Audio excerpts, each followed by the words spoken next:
tiene sentido recordarles, para los que no han leído todavía el artículo, que esto fue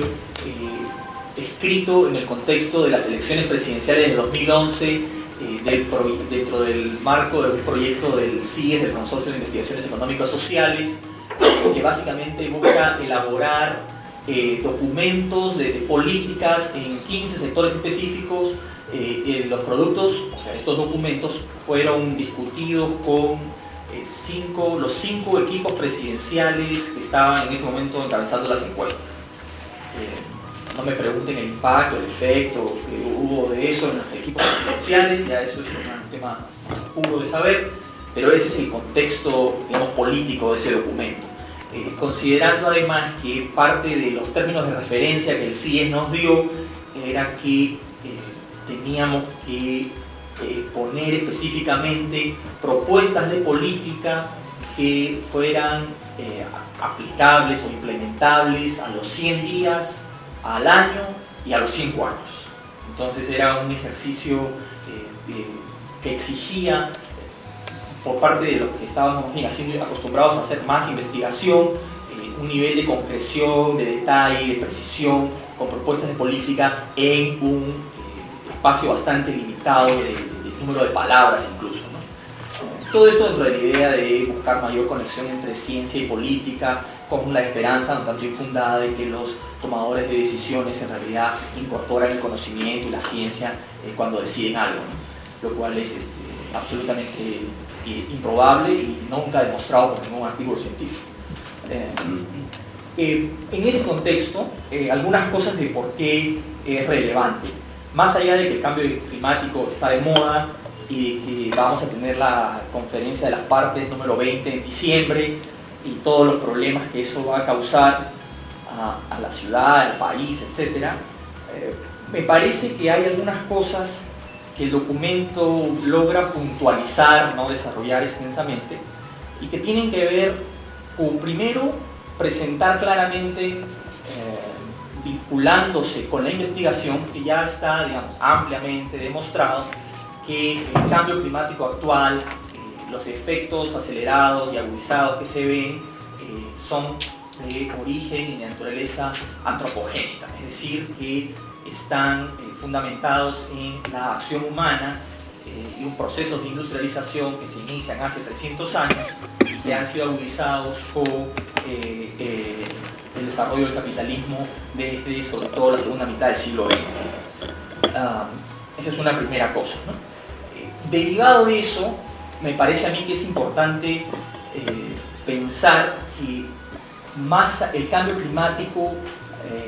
plantea, por un lado, un conjunto de preguntas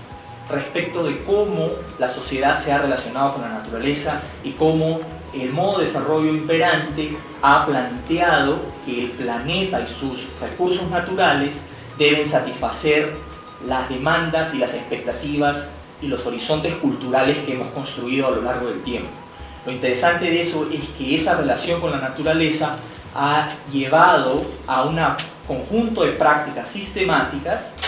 que han hecho que el planeta, en un conjunto de aspectos, haya ya superado los umbrales a partir de los cuales puede asegurar, digamos,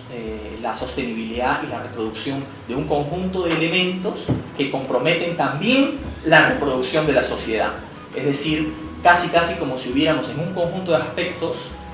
colectivamente como especie humana, socialmente organizada para producir de una manera particular, decidido que nuestra sobrevivencia en el corto y en el inmediato plazo compromete en realidad nuestra reproducción como especie en el largo plazo. Uno de los peligros que yo veo con esta puesta de moda del cambio climático es que se ha posicionado, ¿no es cierto?, en la agenda como el tema dominante.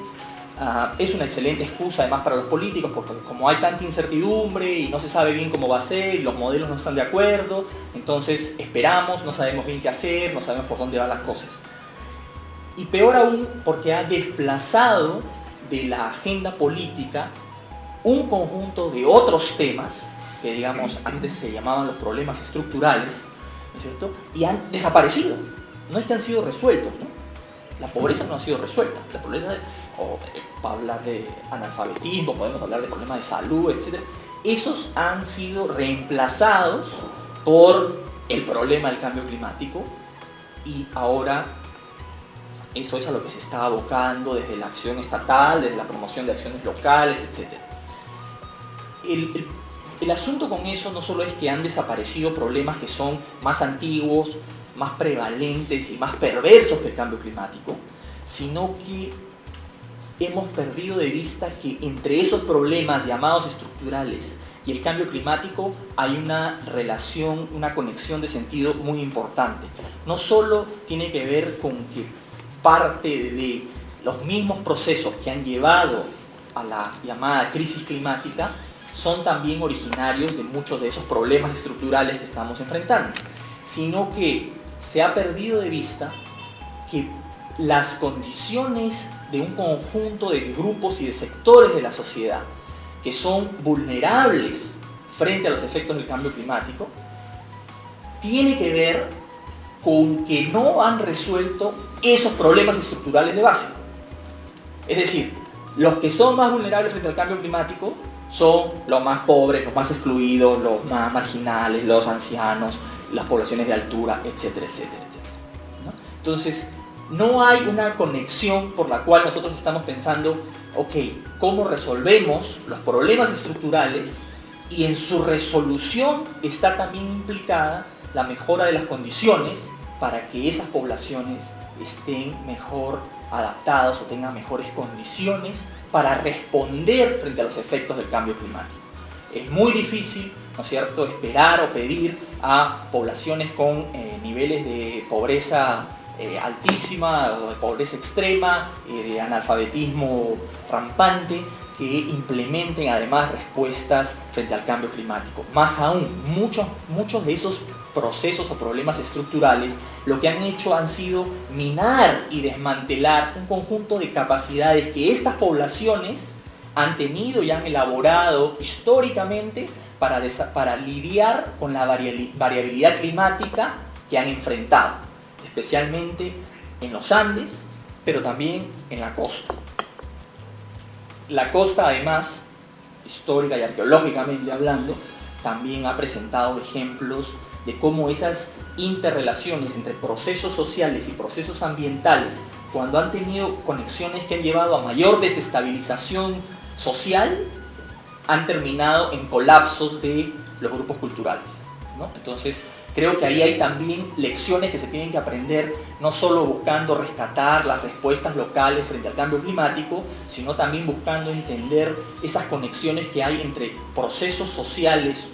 políticos y económicos y la generación de vulnerabilidad de las poblaciones y la pérdida de resiliencia de dichas poblaciones.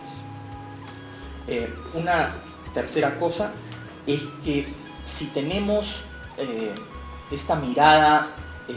cambio climatista, ¿no es cierto?, y todo es el cambio climático, nos quedamos, la tendencia es a quedarnos muy atrapados en considerar que es un problema atmosférico, climático, estrictamente hablando, y perder de vista más bien las dimensiones sociales y políticas, y por lo tanto es mucho más difícil empezar a pensar cuál es la transversalidad del asunto. Y ahí es donde, por lo menos desde las cuestiones más de diseños de políticas, creemos que hay que trabajar mucho más por incorporar lo que se llama, ¿no es cierto?, conjunto de dimensiones o aspectos sociales del cambio climático. Entonces, para pensar en cuestiones agrarias, tendríamos que estar pensando en cuáles son aquellos aspectos de las condiciones sociales que tenemos que recuperar o reforzar o fortalecer o promover para que la vulnerabilidad de los sistemas agrarios sea menor. Pero además, ¿cuáles son aquellos elementos de esos sistemas agrarios múltiples que existen en el país, desde la costa hasta los 5.000 metros y en la llanura amazónica? ¿Cuáles son los elementos, los aspectos que le han dado resiliencia a esos sistemas? No solo adaptación, sino resiliencia. ¿Cuáles son aquellos aspectos de las prácticas productivas, del conocimiento local, de la construcción, de la comprensión del clima, que les han permitido responder y volver a ser lo que fueron luego de haber recibido impactos, shocks climáticos, eventos extremos o cambios continuados de temperatura y precipitación. Gracias.